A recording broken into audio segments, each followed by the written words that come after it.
bem-vindas a um novo episódio do Na Voz das Menogatas. E hoje estamos de casa nova aqui na Dinastia Hub, uma aceleradora de negócios da Avenida Europa. Olhem que cenário mais lindo para gravar a nova temporada para vocês. Estamos recebendo aqui a doutora Andrea Antonioli, médica especialista em medicina regenerativa, biohacking e flexibilidade metabólica. Prepare-se para uma conversa inovadora que questiona os dogmas da medicina moderna. Então, muito bem-vinda a esse episódio e com prazer recebemos a nossa convidada, a doutora Andrea. E hoje a gente está com mais um novo episódio do nosso podcast Na Voz das Menogatas. Recebendo então a doutora Andrea, muito obrigada pela sua disponibilidade de estar aqui com a gente.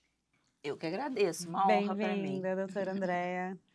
Obrigada pela oportunidade. Gente, hoje vai ser um bate-papo bem disruptivo sobre a medicina regenerativa. Tem muitas questões aqui que a gente quer abordar, que nunca foram abordadas antes nos episódios anteriores, que a doutora Andrea compartilha no Instagram dela, e eu acho que são temas muito interessantes do nosso dia a dia. Eu quero começar com um tema que é bem polêmico, é bem perturbador, porque a gente tem essa vivência, essa convivência que são os disruptores endócrinos, né? Tudo que está por trás aí da nossa alimentação, das embalagens, os cosméticos, os produtos de limpeza. E eu vi que a doutora fala bastante sobre isso, então gostaria que a doutora explicasse para o nosso público o que são esses disruptores, né? E onde a gente pode encontrar eles no nosso dia a dia. Até entrando na questão do protetor solar também, que eu acho que é um tema bem legal da gente abordar. Realmente, nós transformamos o planeta Terra num local hostil para a nossa vida, né? Disruptores endócrinos são substâncias estranhas para o nosso corpo e quando entram, conseguem penetrar ali no nosso meio intracelular, eles atrapalham o funcionamento de vários hormônios, né? Podendo gerar, por exemplo, infertilidade, menopausa precoce, problemas tireoidianos, em glândulas como o pâncreas, por exemplo, levando ao mau funcionamento da insulina, até desenvolvimento de cânceres. E onde é que estão essas substâncias, né? Normalmente em tudo que é muito processado, industrializado. Então, um grande exemplo é o bisfenol A, talvez seja o mais comum, que é quando você aquece um plástico, por exemplo, no micro-ondas, né? Ou aquela garrafinha de água de plástico que vem lá tomando sol no caminhão e a gente bebe aquela água.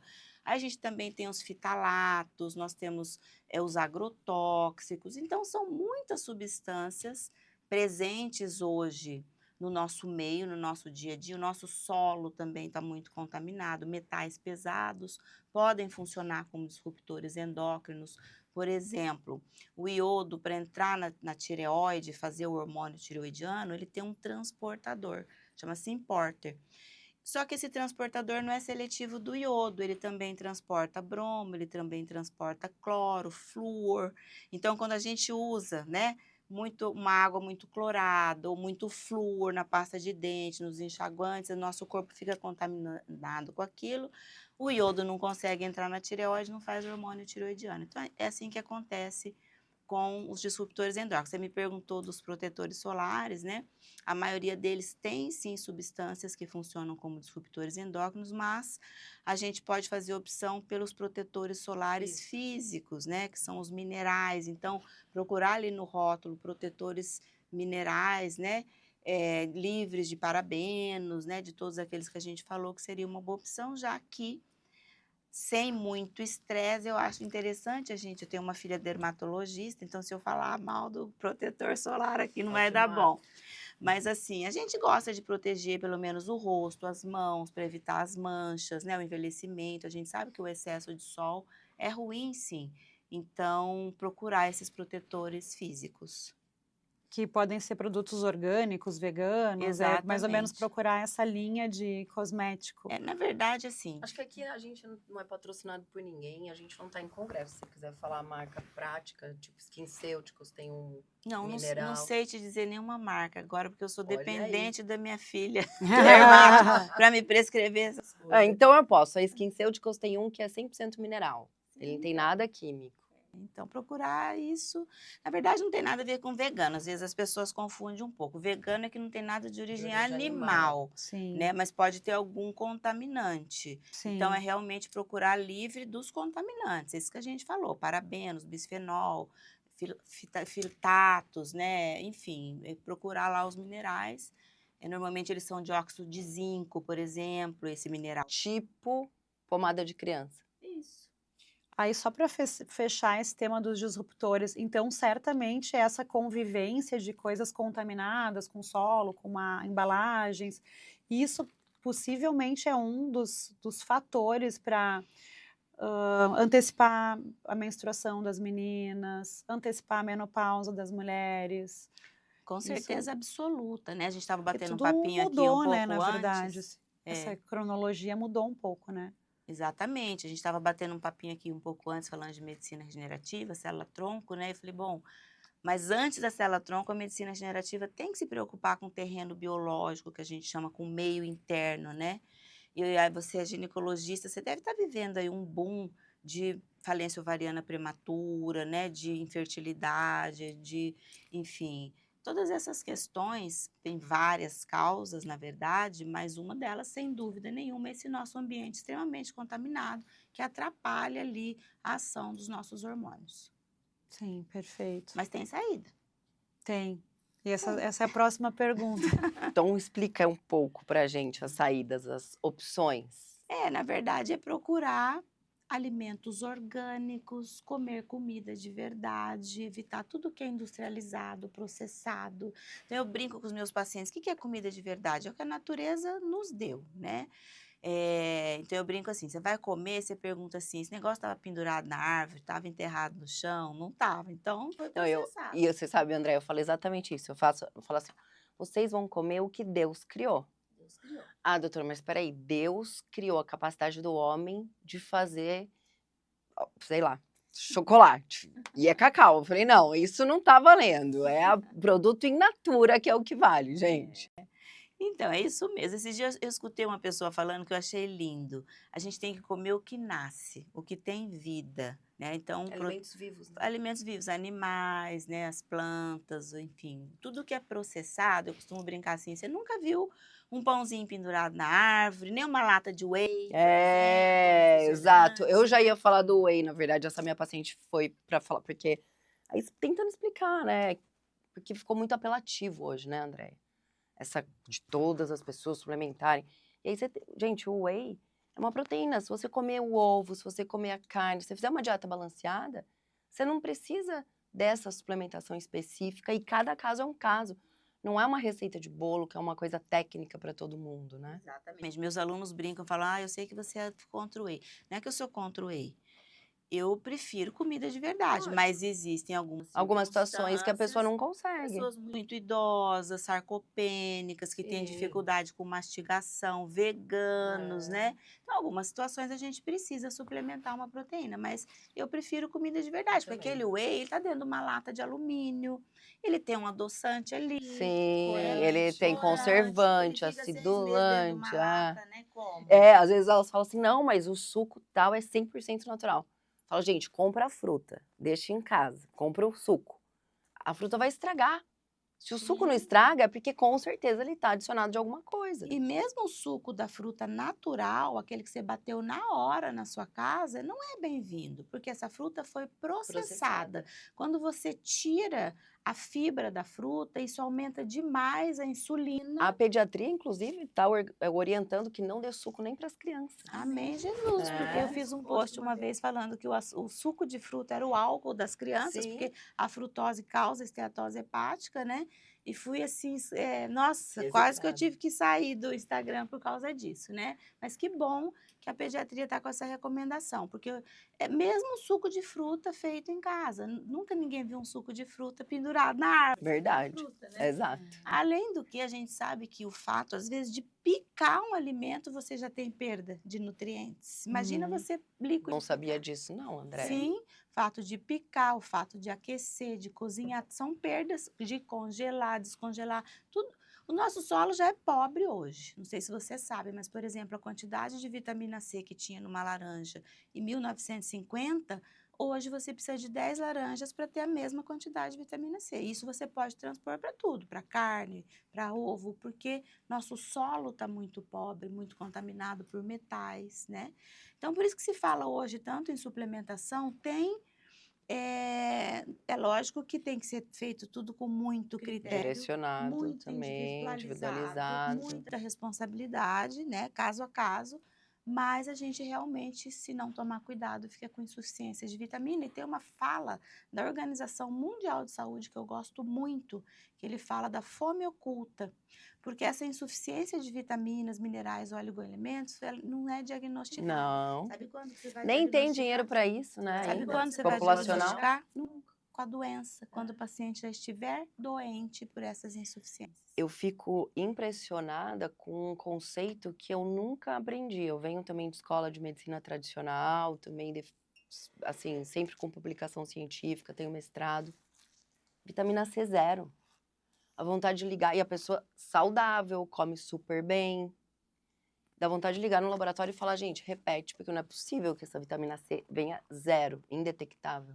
Pois é. E aí, essa questão, até uma curiosidade, nem estava no nosso script aqui, a questão do solo pobre, né, e desses metais que a doutora falou agora, que podem contaminar o nosso organismo.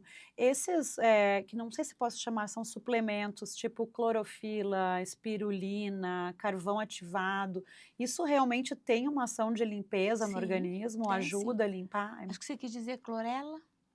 É Clorela. aquela verde, a Sim. clorofila mesmo. O que é um bom... A clorela é um bom quelante, né?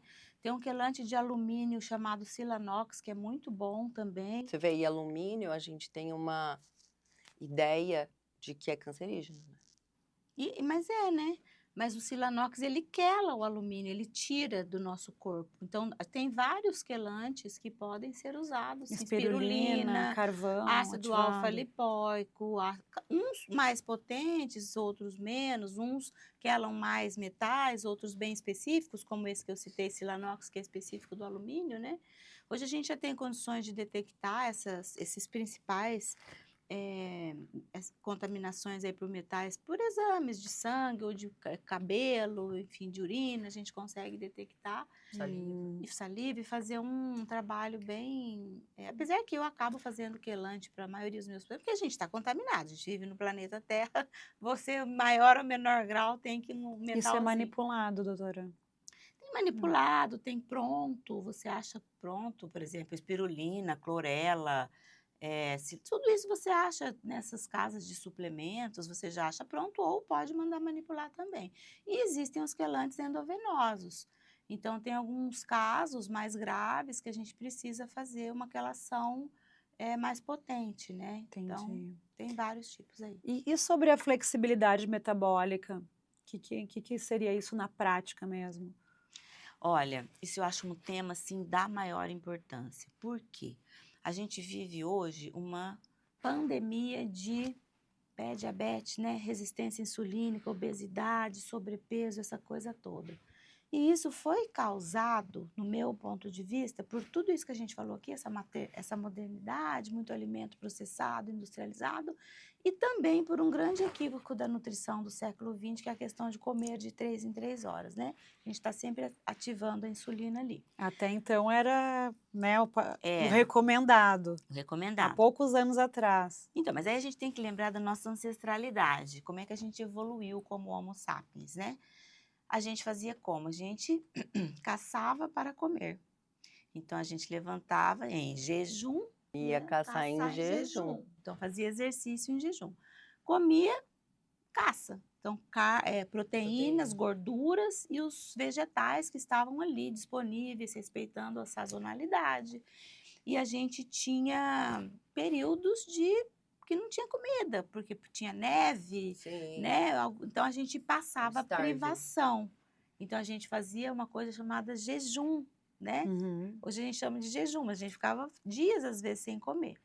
Então, o nosso corpo foi feito preparado para viver assim. O nosso DNA não mudou nesse período, né? Então, por conta disso, a gente veio equipado com a gente veio flex, sabe carro flex? Uhum. A gente veio equipado com a capacidade de fazer ATP, fazer energia a partir do carboidrato e da gordura. Só que, aí, por outro lado, para que a gente não entrasse em extinção, a gente tinha que ter uma ferramenta no nosso corpo que nos possibilitasse armazenar energia. E isso chama-se insulina, que é um hormônio. Todos os hormônios, eles dão ordens para o nosso corpo. E a ordem que a insulina dá é guarde, armazene, ou seja, engorde, para que a gente pudesse Sobreviver aos períodos sobreviver e não entrar em extinção. Então, o nosso corpo, ele não entende uma insulina alta, uma insulina acima de 6, 7, ele não entende, ele fica confuso. E aí, quando ele tem uma insulina alta, várias coisas acontecem. Uma delas é bloquear o emagrecimento. E a outra é desencadear uma inflamação crônica subclínica. Isso vai gerando um ciclo vicioso, né? A inflamação gera resistência insulínica e a resistência insulínica gera inflamação.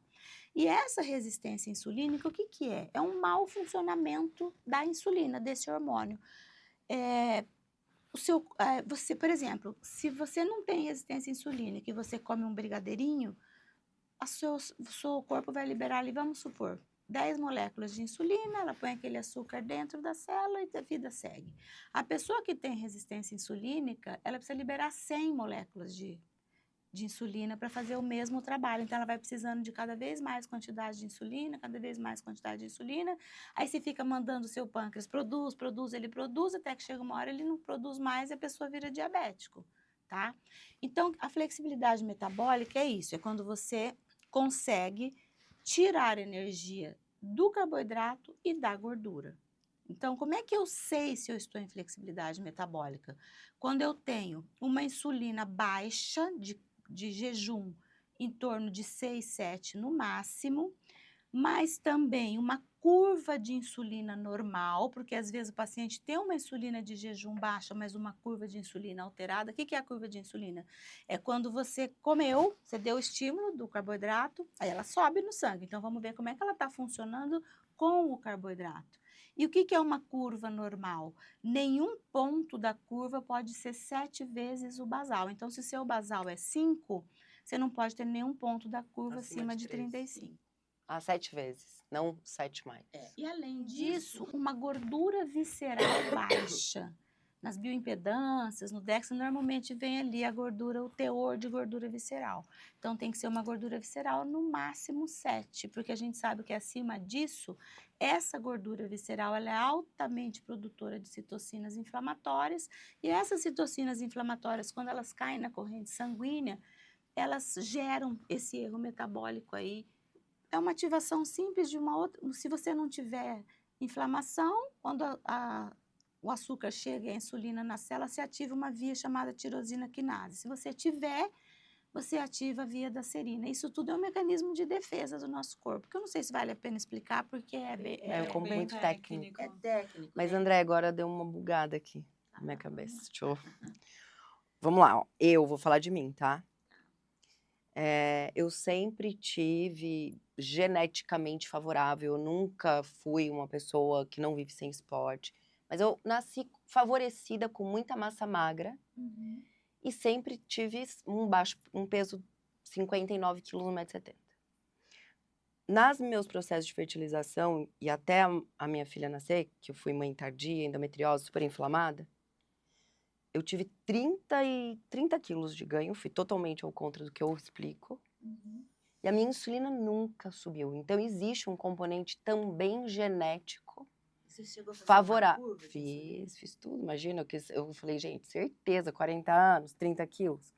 Tipo assim, meu jejum, 76. Minha insulina de jejum, 3. O meu máximo, 13. Eu nunca passei de 20.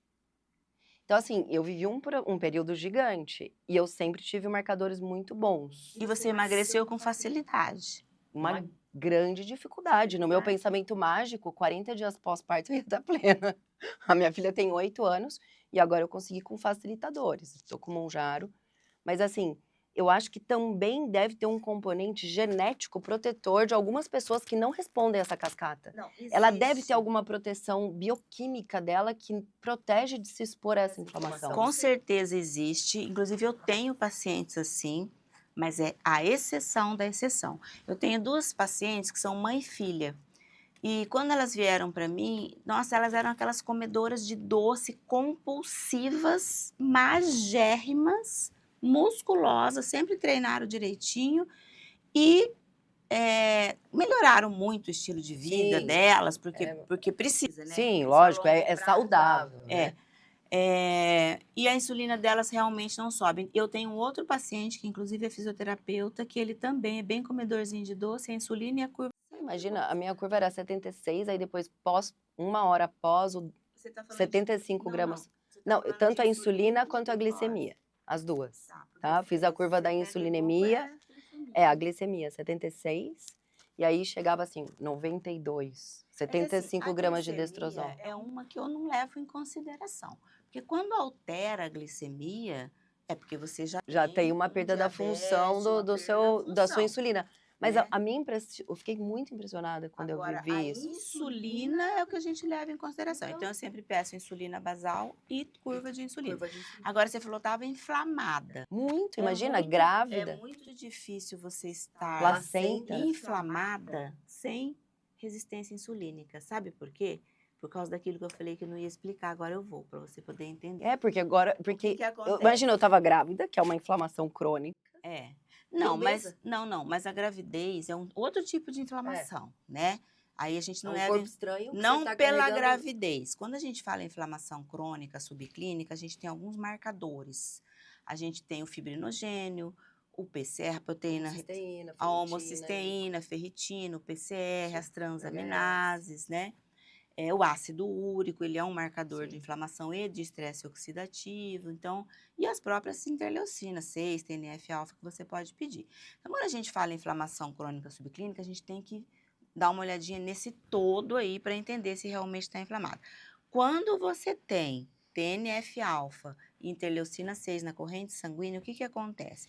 O nosso sistema imunológico, ele é ativado, certo? Certo. Só que daí ele é ativado cronicamente. É diferente de você... Daí você faz uma hiperresposta. Não, aí é o seguinte, é diferente, você faz uma cirurgia, você vai ativar o sistema imunológico por 15 dias, vamos supor, né? Aí tudo bem. Quando isso fica uma coisa crônica de meses ou de anos, o que acontece? O nosso sistema imunológico, ele precisa de energia, tá? E a maior parte da energia para o nosso sistema imunológico vem do carboidrato. E aí vira uma guerra metabólica, porque o nosso corpo não está preparado para dar tanta energia para esse sistema imunológico por tanto tempo. É igual quando a Rússia invadiu a Ucrânia. O que acontece? Eles têm que pegar e priorizar os recursos do país para alimentar quem? O exército, as armas, né? As munições, porque a prioridade naquele momento é a guerra. Quando a gente tem uma inflamação, a prioridade no nosso organismo é o sistema imunológico.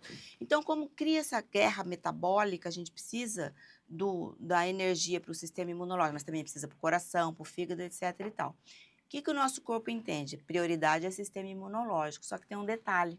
Diferente das outras células, o sistema imunológico não precisa da insulina para botar o açúcar dentro. Ele entra direto. Então, o nosso corpo gera essa resistência insulínica para sobrar o açúcar no sangue, para ir para a imunidade. Para ir para o sistema imunológico. Entendeu? Era isso que eu ia explicar complicado, que não, agora aí você me fez aquela pergunta e tive que explicar. Então, é muito difícil uma pessoa ter inflamação crônica subclínica e não ter uma resistência insulínica. Tem que ver o caso a caso, tudo na medicina é possível, né? A gente sabe que a genética hoje, ela tem um peso menor, muito menor, 15%, mas tem. Né? Mas tem. Então, existe. Eu tenho essas pacientes aí que eu te contei, essa mãe e filha, tem esse outro paciente. Então, são pessoas que até melhoraram muito o estilo de vida, estão comendo muito menos doce, mas que realmente a insulina não se mexe. Eu acho que é muito a ver com o mecanismo da leptina também, que foi exatamente a minha tese do mestrado. Então, quem tem sobrepeso, obesidade, também tem resistência à leptina, da mesma forma que a resistência à insulina. E ninguém consegue jogar a leptina intracerebral. Então. Não passa a barreira. Pois é. Então, assim, é a tal da individualidade, mas eu posso te dizer que é a exceção da exceção. O que a gente vê no dia a dia do consultório... Não, mas pelo amor de Deus, eu mando todo mundo não ganhar o peso, não tem que fazer o que eu fiz. Mas é que eu não consegui bioquimicamente me entender.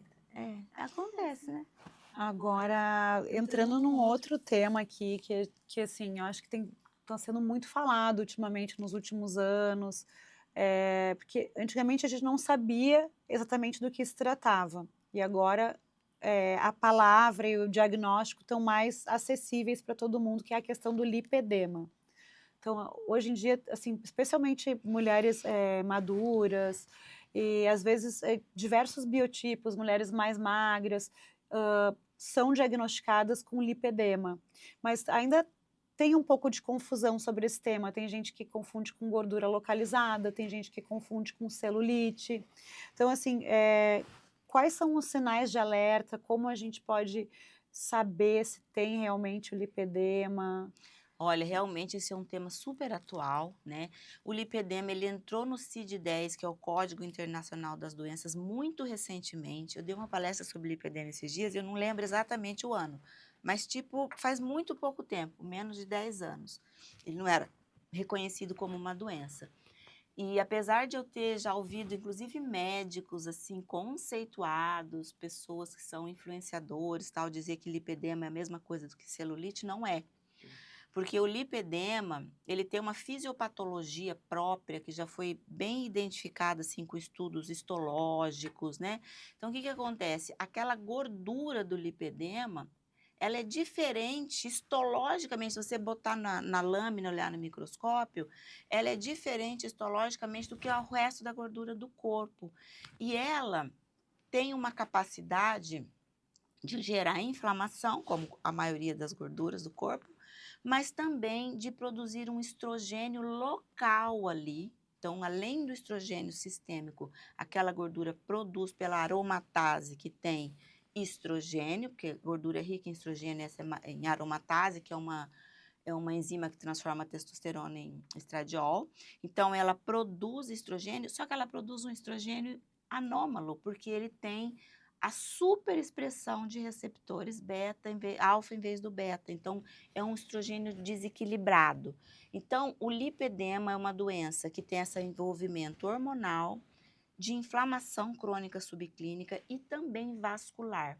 Então, é uma mulher que tem uma microvasculatura arterial, venosa e mais tardiamente linfática, também com mau funcionamento. Para saber se você tem lipedema ou não, vou dar uma dica fácil. É aquela mulher que você olha ela da cintura para cima, parece uma pessoa, da cintura para baixo parece outra. Tem vários graus de lipedema. E uma coisa interessante é assim, aquela mulher que tem aquele quadril largo, tem muita celulite, aquela gordurinha em volta do joelho, às vezes chega até na perna, mas poupa os pés. Os pés não têm edema, os pés são magrinhos, então ela fica muitas vezes, quando ela tem um grau já mais avançado, 3 ou 4, um edema ali na perna, e chega no calcanhar, ele fecha, então parece uma barra de calça, sabe? Essas mulheres também têm dor, então, por exemplo, se ela for fazer uma drenagem linfática, normalmente é doloroso. É aquela mulher que sempre vive com equimose, com aquelas manchinhas roxas, né, por causa desse mau funcionamento dos vasos. Então, quanto antes for identificado esse lipedema nessa mulher, mais facilidade de você impedir a evolução da doença, né, reverter tal, e deixar essa mulher numa situação de normalidade. Sim. Então, basicamente, o diagnóstico, quando você vai buscar uma ajuda de conhecimento técnico, o médico tem que saber fazer o exame clínico e não precisa, só para a gente deixar, porque às vezes a paciente acha que vai ter um distúrbio venoso, é obrigatório ter ultrassom de membro inferior com varize. Não é isso. Não é isso, é uma microvascularização. E essa microvascularização, a gente ainda não tem um poder diagnóstico laboratorial. Então, tem que ter uma experiência clínica importante, porque o diagnóstico é clínico. Não existe um exame que você faça, que você fale. Isso é lipedema, isso é obesidade. E basicamente o tratamento é ajuste de rotina, né? Não tem muito. O tratamento, no meu ponto de vista, ele tem que cumprir algumas etapas. A gente precisa começar desinflamando essa pessoa. E como é que desinflama? Tirando o que inflama. Normalmente a alimentação inadequada. Copinho de plástico. Refrigerante, suco de fruta, doce, etc e tal. É lógico que dependendo do caso, a gente pode usar uma tirzepatida para emagrecimento, né? Mas enfim, desinflamando, eu uso muitos injetáveis para dar suporte de desintoxicação hepática, fase 1 e fase 2 do detox hepático, entender quais são os marcadores inflamatórios que essa paciente tem alterado para corrigir, que são aqueles que a gente falou aqui. E aí, paralelamente a isso, a gente pode fazer algum suporte ali para vasos, né? Algumas substâncias que ajudam. Meio elástica, às vezes dá conforto para a mulher, inclusive durante o treino. Ontem eu atendi uma paciente aqui que ela falou assim, André, eu não consigo fazer esteira porque me dói por causa da lipedema. Falei, tenta colocar meia, pelo menos para te dar o conforto na hora do exercício, né? Aí, depois disso, muitas vezes, algumas vezes, usar algum hormônio que tem efeito antiestrogênico, eu gosto muito da gestrinona. Pode dar um bom resultado, mas no momento certo, se você fizer no momento errado, vai piorar. Você vai acumular mais. Você vai fazer retenção líquida, etc e tal. E hoje em dia tem um protagonismo no tratamento do lipedema a oxigenoterapia hiperbárica, porque ela faz muito a modulação de angiogênese, de anti-inflamação, anti-estresse oxidativo, né? Alonga telômeros também, e também ajuda a diferenciação de células-tronco. Então, é um tratamento que tem ajudado bastante também nessa questão do lipedema. Olha, isso eu não sabia. Novidade. Bom, vamos para o nosso quadro de mitos ou verdades? Já? Sim. Já estamos com 30 minutos aqui. Tá bom. Tá E bom, nós nem tua falamos vez. de medicina regenerativa, É a tua. mas tá bom, falamos de coisa muito interessante. Bom, a primeira mito ou verdade, a gente basicamente respondeu na nossa primeira questão, que é se todo mundo deve usar protetor solar todos os dias. Eu acho que sim, na face, nas mãos, né? Porque o excesso de exposição ao sol realmente causa dano, causa envelhecimento, causa dano no DNA, dependendo da pele pode levar a câncer. Então, eu acho que sim. Mas, acho que sim, você vai na praia, tomar um sol, uma piscina, usar também. Mas a gente tem que ter cuidado com a vitamina D. Aí, no caso, precisa suplementar a vitamina D. Ou, se você não suplementar a vitamina D, reservar 20 ou 30 minutos todos os dias. Impossível, esquece. 10 da manhã e 3 da tarde, com o corpo Braços, todo pernas exposto expostos pra para você poder produzir a sintetizar a vitamina D, vitamina D. né? Então, a resposta é sim. Suplementar. Tem que usar. A outra, açúcar vicia tanto quanto outras drogas? Verdade. Então, Vicia mais até. Mais até, né? Você falou do açúcar para as crianças, né? O álcool das crianças. Recentemente eu gravei um podcast com um oncologista, que eu tenho um podcast também às quartas-feiras, e ele no final ele falou assim para mim, olha, se o diabo quisesse criar alguma coisa para acabar com a humanidade, seria o açúcar. Já criou. Ele é um oncologista, e eu concordo com ele. Eu concordo totalmente. Todos os cânceres são alimentados pelo açúcar, né? É surreal. Agora outra. A medicina regenerativa já é capaz de reverter sua idade biológica? A sua né? Porque eu tô impressionada.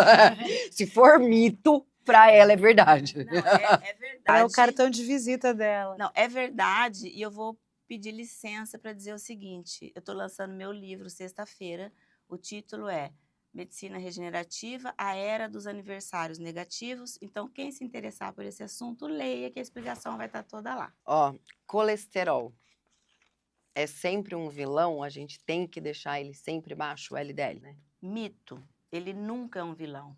Colesterol é a molécula da vida. A gente tem outros marcadores, como a relação da apolipo-B com a apolipo-A, homocisteína, relação do triglicerídeo com a HDL, que nos dão uma visão muito mais Agora o fidedigna. disruptivo foi aqui dentro de mim, que sigo Cardiovascular. cartesianamente as orientações da American Society Pelo contrário, Cardiológica. colesterol baixo, abaixo de 140, o colesterol está em todas as membranas celulares. Sim, não, mas é uma controvérsia, né? É uma grande questão de posicionamentos ainda medicina que a gente tem tradicional, com os guidelines para a população. Aquele estudo foi um grande equívoco. Sim, né? vai ser igual o WHI. Por exemplo, o WHI foi um grande equívoco. Daqui a pouco vamos falar desse também, mas é que hoje a gente ainda não... falando, já temos cardiologistas. Não, mas de diretriz. Diretriz não mudou. Eu acho que já tá, eu não tenho certeza, porque eu não sou cardiologista, né? Não, a diretriz da sociedade ainda é bem engessada, baseada no score de cálcio, Mas eu tenho certeza que vai ser igual ao WHI. Sim, então é mito. Olha lá, a gente já tem um avanço aqui no tempo. Agora, a última. Lipedema é apenas um acúmulo de gordura em excesso. Acho que é mito, né? A gente acabou de acabou falar. de responder, né? Não é. Não. É um tipo específico de gordura que tem uma repercussão clínica, causando um processo inflamatório muito mais intenso e com um fator de angiogênese também diferenciado e deficitário, localizado principalmente em membro E inferior. também um mau funcionamento do estrogênio ali naquele local, com resistência a receptor de progesterona e uma superexpressão dos receptores beta do estrogênio. Bom, gente, espero que vocês tenham gostado desse episódio. Na verdade, a gente selecionou alguns temas que não tinham sido abordados aqui. Gente, é tão novo, não dá pra gente só fazer essa última de biohacking? Dá para falar de biohacking para a gente encerrar, para a Tá Natália bom. não ficar. É. Mas vamos falar então, até onde podemos ir, né, no biohacking sem ultrapassar os limites de saúde? E o que é biohacking? Porque eu acho que tem muita gente que não sabe também, melhor explicar antes. Então, biohacking é um termo Olha lá, que a gente já falou significa, até errado. Biohacking. que significa gerenciar a sua própria biologia. Então, ser um biohacker significa que você vai conhecer o máximo sobre si mesmo e tentar aplicar tudo o que for de melhor para seu desempenho, para sua performance. Desde respeitar nossa ancestralidade, né? Voltar às suas origens, pisar o pé no chão, comer comida de verdade, tomar banho gelado, fazer crioterapia, dormir bem, né? Eles prezam muito essa questão do ciclo circadiano, fazer exercícios físicos, então coisas bem básicas que a gente já falou aqui, e também usar altas tecnologias, como, por exemplo, aplicativos que te ajudam a fazer uma dieta cetogênica, um jejum, que gerenciam seu sono, seu jejum, fazer jejuns mais longos, de 5, 7 dias, implantes que te proporcionam uma melhora de performance, por exemplo, de atividade física. Também eles têm oxigenoterapia hiperbárica. Eu estive num congresso de biohacking na Holanda, em Amsterdã, em 2023, muito interessante, porque vai assim, do zero para o infinito. Eles têm várias salas, então desde a questão da busca mesmo pelas nossas origens, até as mais altas tecnologias, infravermelho, hormese, que são desafios biológicos positivos. Então, sempre que a gente, por exemplo, crioterapia, que é uma coisa que eu faço muito, ou mesmo jejum intermitente, quando você põe um desafio desse para o seu corpo, ele fortalece o seu sistema imunológico. Sim, tem até uma declaração da quantidade de caloria que o Phelps teve que consumir para ganhar nas Olimpíadas, porque a água no Japão era muito gelada, é surreal o que a gente consegue, né? Então, e outra coisa que eles gostam muito são os nootrópicos, que são aquelas substâncias que ajudam muito na cognição, na performance cognitiva. Magnésio. Magnésio é um deles, mas, por exemplo, cogumelos, tem o liomane, que eles usam, azul de metileno. Eu uso. Tem vários nootrópicos, né? liomane. Piracetam. Então, são vários os nootrópicos. Aquela cara de quem tá, sabe? NAD. Não sabe. NAD é uma sim, o outra NAD tá coisa, sendo muito vitamina forte. B3. Então, é isso, mas é basicamente isso, é tentar aplicar em si mesmo tudo que possa melhorar a sua performance de saúde e, consequentemente, a sua longevidade. Porque quando você faz essas coisas todas, você acaba, principalmente essa hormese que eu falei, sauna, banho gelado, jejum, você ativa... São as situações de choque, né? Você Que libera as proteínas do choque. Libera as proteínas do choque térmico e ativa a maior via da longevidade, que é a via AMPK. Essa via AMPK é a via que produz autofagia, por exemplo. Sim. E, além disso, essa via também ativa a FOXO3 lá e o NRF2, que modula o nosso estresse oxidativo. Então, é isso. Tem um capítulo no livro falando sobre biohacker de uma forma bem mais extensa. Então, basicamente, para concluir, é um cuidado bem holístico, né? Que vai unir desde as tradições ancestrais até a alta tecnologia. Mais que holístico, eu acho que prático mesmo, assim, de usar tudo, né? O que a gente tem do antigo e o que tem mais de novo. Testes genéticos, testes de idade biológica. Por exemplo, quando eu fui para Amsterdã, você preenchia um questionário. Então, eles perguntavam assim, você já fez teste do telômero para saber sua idade biológica? Então, tudo que é possível incorporar para poder te trazer uma melhor performance depois. E também é um fato, né? Você vê, A minha avó, né? Ela tem 98 anos. Ela teve 5 filhos na fazenda. Ela mora, não tem nenhuma cidade grande perto. Tudo o que ela se alimentou, ela plantou. O sabão dela era de sebo, a gordura dela era do porco. Ela não toma remédio para nada, ela não usa óculos, ela não usa aparelho de escutar, ela é autônoma, ela levanta, ela não quer ajuda. Aí tua genética, que você não sabe de onde vem. É. A avó Uda. Meu marido fala que a avó Uda, ela é tipo uma lenda, que ela não Mas existe. assim, mas isso que você falou é muito importante. A gente vê muito isso na prática clínica. Eu sou de um estado, né, que É, o Campo Grande, que a né? vida rural, o agro lá é muito forte. Então a gente vê que essas pessoas que são criadas lá mesmo, comendo comida de verdade, Sim. banha de porco, nossa, São fortes, né? a Mas são- qualidade Imagina, ela- das células tronco deles é melhor. André, ela não usa nada. E ela caiu, ela quebrou o fêmur, falei, vai morrer. 20 dias ela já tava andando, ela segurava o andador em cima, assim, ó, pra ela poder passar nos lugares. Quero conhecer sua avó. É demais, vou te contar. Gente, então agora vamos para o nosso encerramento. Espero que vocês tenham gostado, né? A gente tentou fazer uma seleção de temas que não tinham sido abordados aqui ainda, mas no Instagram da doutora Andréia você vai encontrar conteúdos bem completos sobre medicina regenerativa, exossomo, células-tronco, PRP, enfim, tudo que tem de novidade nessa parte de medicina regenerativa. E também encontrar conteúdos como esses que a gente falou hoje. Qual que é o seu Instagram, doutora? Meu Instagram é Andreia com I, Antonioli com 2 L's e I. E também eu tenho um canal no YouTube onde tem muita coisa, tem aulas grandes lá sobre todos esses assuntos, vale a pena. E eu faço lives toda quarta-feira ao vivo para você poder tirar suas dúvidas. Então acompanhem a doutora no Instagram, continuem nos acompanhando. Eu preciso falar que eu estou em estado de choque. Doutora Natália, Thelma Torrano. DRA Natália, Thelma Torrano. E não deixem de se inscrever no nosso canal e compartilhar o podcast com as suas amigas e com as pessoas que também vão adorar saber todos esses assuntos de saúde e longevidade. Muito obrigada, Andréia. Eu que Obrigada. agradeço. Foi Amei. Até o gigante. próximo Até episódio. o próximo. Queremos mais, né? Queremos. Vou convidar vocês também para fazer comigo lá.